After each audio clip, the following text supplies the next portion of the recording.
Sir, क्या ये बात सच नहीं है कि आपने माइनॉरिटी के बजट को 40% कम कर दिया, स्कॉलरशिप के पैसों में 560 करोड़ रुपए कम कर दिए? ये आपकी मोहब्बत है जो नफरत की निशानी बनती है। नरेंद्र मोदी की सरकार ये नहीं चाहती कि अक़लियत और मुसलमानों के बच्चे तालीम याफ्ता होकर इस देश को मजबूत करें। वो उनको हमेशा गुर्बत और नाइंसाफी का शिकार बनाकर रखना चाहती है। सर, मैं पूछना चाहता हूं, क्या नरेंद्र मोदी की सरकार तिरंगे के हरे रंग को निकाल देंगी? क्या हरा रंग मुसलमानों का है? क्या नरेंद्र मोदी की सरकार खरबूजे पर पाबंदी आयद कर देगी और देश की जनता से कहेगी कि नागपुर में आपके हेड ऑफिस में उगा हुआ सिर्फ संतरा खाया जाएगा? सर, नारी शक्ति की आप बात करते हैं तो बिल्किस बानो अगर मुसलमान नहीं होती तो बिल्किस बानो को इंसाफ मिल जाता। 20 साल से बिल्किस बानो लड़ रही है मगर उसका नाम बिल्किस बानो है। आप इंसाफ नहीं करना चाहते बिल्किस बानो से। ये नारी शक्ति आपकी है। शुक्रिया सर। मैं सदर जमहूरिया के खुतबे की मुखालिफत में खड़ा हुआ हूं।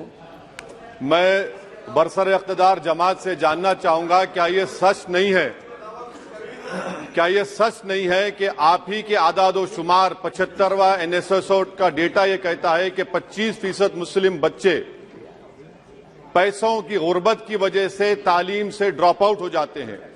क्या ये सच नहीं है कि 7 साल से ऊपर जो बच्चों का खवानगी का तनासुब है तमाम मज़ाहिब में सबसे कम मुसलमानों का है? क्या ये सच नहीं है कि ग्रॉस अटेंडेंस रेशियो तमाम मज़ाहिब का सबसे कम मुसलमानों का है? क्या ये सच नहीं है कि सबसे कम एनरोलमेंट जो होता है वो मुसलमानों का है? क्या यह सच नहीं है कि AISHE की रिपोर्ट ये कहती है कि हायर एजुकेशन में मुसलमान का तनासुब 5% से 4% पर आ चुका है? और ये सरकार इन तमाम आदादो शुमार को देखते हुए, इनके आदादो शुमार को सामने रखते हुए सदर जमहूरिया के खुतबे में लफ्ज अक़लियत का, माइनॉरिटी का जिक्र भी नहीं किया गया, जो भारत की आबादी का 19% का हिस्सा है। ये इनकी मोहब्बत है अक़लियतों से और मुसलमानों से। सर, क्या यह बात सच नहीं है कि आपने माइनॉरिटी के बजट को 40% कम कर दिया, स्कॉलरशिप के पैसों में 560 करोड़ रुपए कम कर दिए? ये आपकी मोहब्बत है जो नफरत की निशानी बनती है। नरेंद्र मोदी की सरकार ये नहीं चाहती कि अक़लियत और मुसलमानों के बच्चे तालीम याफ्ता होकर इस देश को मजबूत करें। वो उनको हमेशा गुर्बत और नाइंसाफी का शिकार बनाकर रखना चाहती है। सर, दूसरी बात इसमें यह है कि आज अक़लियतों को मुसलमानों के ताल्लुक से कोई महीना ऐसा नहीं जाता जहां पर उनको जान से मारने की धमकी नहीं दी जाती। बरसर इख्तिदार जमात के एक MP साहिबा ने कहा कि चाकुओं को सिर्फ तरकारी के लिए इस्तेमाल मत करो, गर्दनें काटने के लिए इस्तेमाल करो। बरसर इख्तिदार जमात के एक MP ने दिल्ली में कहा कि मुसलमानों का समाजी बायकाट करो। बरसर इख्तिदार जमात ने गुलबर्गा के रेलवे स्टेशन को हरा रंग किया गया था, उसको ये कहकर तब्दील कर दिया कि मुसलमानों का रंग है। सर, मैं पूछना चाहता हूं, क्या नरेंद्र मोदी की सरकार तिरंगे के हरे रंग को निकाल देंगी? क्या हरा रंग मुसलमानों का है? क्या नरेंद्र मोदी की सरकार खरबूजे पर पाबंदी आयद कर देगी और देश की जनता से कहेगी कि नागपुर में आपके हेड ऑफिस में उगा हुआ सिर्फ संतरा खाया जाएगा? सर, नारी शक्ति की आप बात करते हैं तो बिल्किस बानो अगर मुसलमान नहीं होती तो बिल्किस बानो को इंसाफ मिल जाता। 20 साल से बिल्किस बानो लड़ रही है मगर उसका नाम बिल्किस बानो है। आप इंसाफ नहीं करना चाहते बिल्किस बानो से। ये नारी शक्ति आपकी है। पसमानदा मुसलमान से आपकी मोहब्बत, दीजिए 1950 के प्रेसिडेंट ऑर्डर तरमीम करिए, दलित मुस्लिम का स्टेटस पसमानदा को दीजिए। आप नहीं देना चाहते। क्या मजहबी आजादी का उनको हक हासिल नहीं है?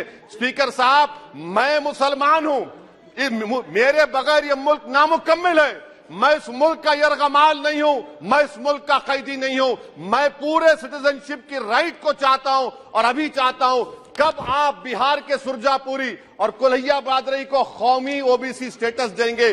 स्पीकर साहब, दूसरी अहम बात मैं कहना चाह रहा हूं, चीन का जिक्र आपने किया।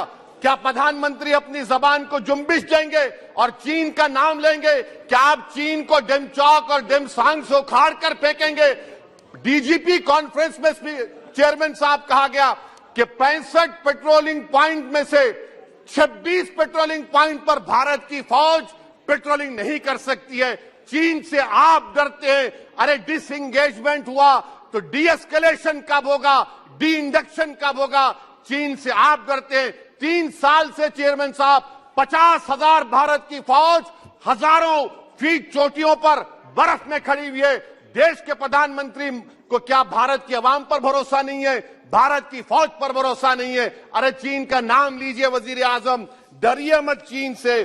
तीसरी पॉइंट सर, हमारे कानून के मंत्री चले गए, पैराग्राफ 79 और 82 में बेसिक स्ट्रक्चर पर, आईनी ओहदों पर बैठे हुए लोग बेसिक स्ट्रक्चर पर तनकीद करते हैं, लॉ मिनिस्टर कॉलेजियम पर तनकीद करते हैं। इस ऐवान में जब एनजेसी का बिल आया, मैं वाहिद एमपी था, अब याद होगा आपको, जो मैंने कहा था कि भारत के संविधान के खिलाफ होगा बेसिक स्ट्रक्चर के।